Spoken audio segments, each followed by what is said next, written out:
जय हिंद। तो समझते हैं उत्तर प्रदेश में शिक्षक पात्रता परीक्षा के साथ सभी तरह की शिक्षक भर्तियों के लिए आयोग के गठन के संबंध में अब तक की सबसे नवीनतम जानकारियां मैं आप लोगों के साथ इस छोटी सी वीडियो के माध्यम से साझा करने वाला हूं। ऐसे में यह छोटी सी जानकारी अपने आप में काफ़ी खास है।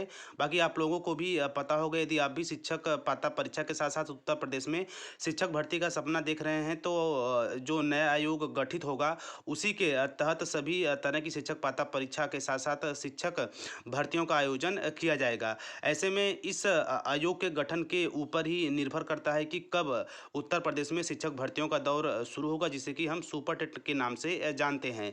ऐसे में यह भर्तियां प्राइमरी के साथ साथ जूनियर एलटी, जीआईसी, प्रवक्ता व टीजीटी, पीजीटी सभी तरह की भर्तियों से संबंधित है। तो चलिए ऑफिशियली न्यूज़ पे चलते हैं, वहाँ से शिक्षा सेवा चयन आयोग में क्यों हो रही देरी के साथ साथ अब इसमें न्याय विभाग ने क्या स्पष्टीकरण दिया है, उसके संबंध में सारी जानकारियां प्राप्त करते हैं। तो ऐसे में आप देख रहे होंगे कि बीच बीच में शिक्षा सेवा चयन आयोग को लेकर लगातार जानकारियां या अपडेट निकल के आती हैं, लेकिन इसके पूर्णतया गठन को लेकर अभी किसी तरह की कोई प्रक्रिया लगभग सरकार की तरफ से कड़े तौर पर नहीं प्रारंभ की गई है। ऐसे में देरी के कारण वह उत्तर प्रदेश में लगातार कई वर्षों से शिक्षक भर्ती का अकाल अपने आप में एक बड़ा मुद्दा जो है पैदा करता है। वह लाखों व करोड़ों सपने भी तोड़ता है, जो कहीं न कहीं टीचिंग फील्ड में स्पेशली उत्तर प्रदेश में अपना कैरियर बनाने वाले युवा चाहते हैं। तो चलिए, तो देखिए आज की यदि अपडेट की बात की जाए, तमाम जो न्यूज़ सोर्स होते हैं वहाँ की तरफ से यही अपडेट निकल के आ रही है कि चयन आयोग में देरी, न्याय विभाग ने कराया संशोधन। तो ऐसे में विश्लेषण करेंगे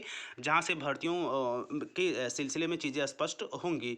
तो देखिए, प्राथमिक से लेकर एडेड, उच्च एवं तकनीकी शिक्षण संस्थानों में शिक्षक भर्ती के लिए गठित हो रहे उत्तर प्रदेश शिक्षा सेवा चयन आयोग के गठन में कुछ देरी और हो सकती है। तो देरी के कारण उसको समझेंगे। इसके साथ साथ लगातार अपडेट के माध्यम से भी अभी किसी तरह की जो क्लियरेंस है वो नहीं मिल पाया है।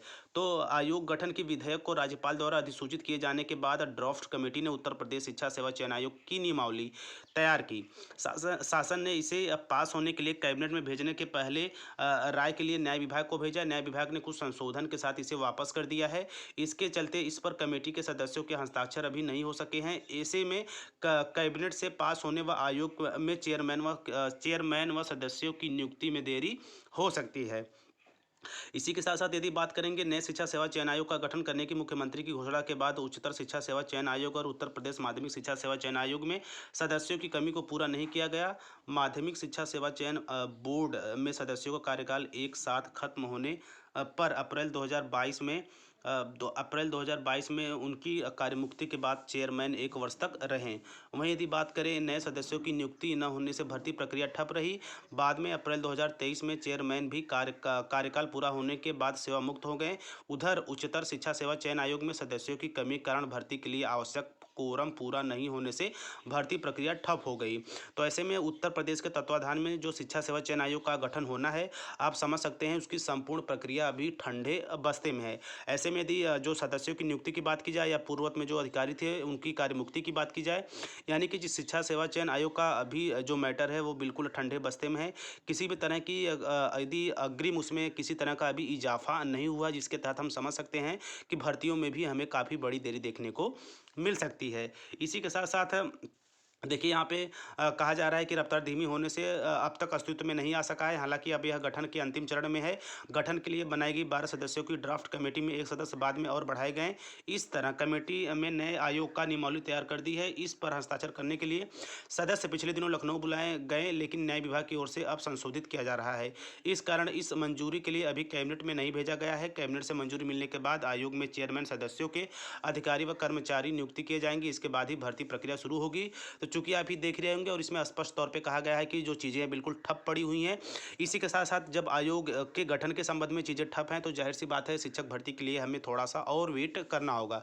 चूंकि अभी जो है न्याय विभाग के पास इसका संशोधन जाएगा। संशोधन के बाद नियमावली तैयार होगी। नियमावली के बाद इसे कैबिनेट में जाएगा, वहाँ पर भी जांचा परखा जाएगा। कैबिनेट में पास होने के बाद यह पूर्णतया नए आयोग के साथ लागू होगा, जिसमें कि एक अच्छा खासा समय आपको देखने को मिलेगा। बाकी वर्तमान समय में आपको भी पता है कि शिक्षा सेवा चयन आयोग के तत्वाधान में ही भर्तियां कराई जाएंगी।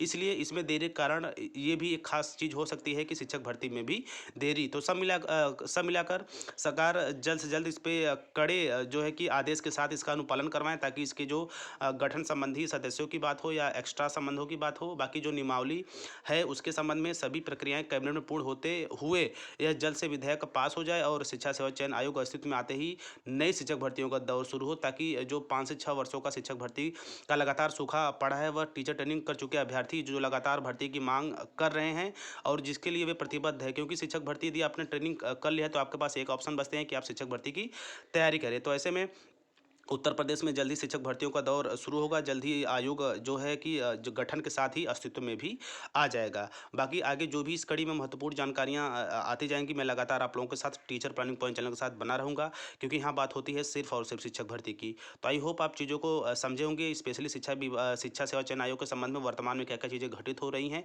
और क्या-क्या चीज़ें अग्रिम करने को जो है कि चीज़ें तैयार कर ली गई हैं। तो चलिए, इस कड़ी में जो भी चीज़ें जुड़ती जाएँगी, मैं लगातार आप लोगों के समक्ष बना रहूँगा। तो मिलते हैं नेक्स्ट वीडियो में नेक्स्ट इन्फॉर्मेशन के साथ। तब तक स्वस्थ, व्यस्त और मस्त रहिए। जय हिंद, वंदे मातरम।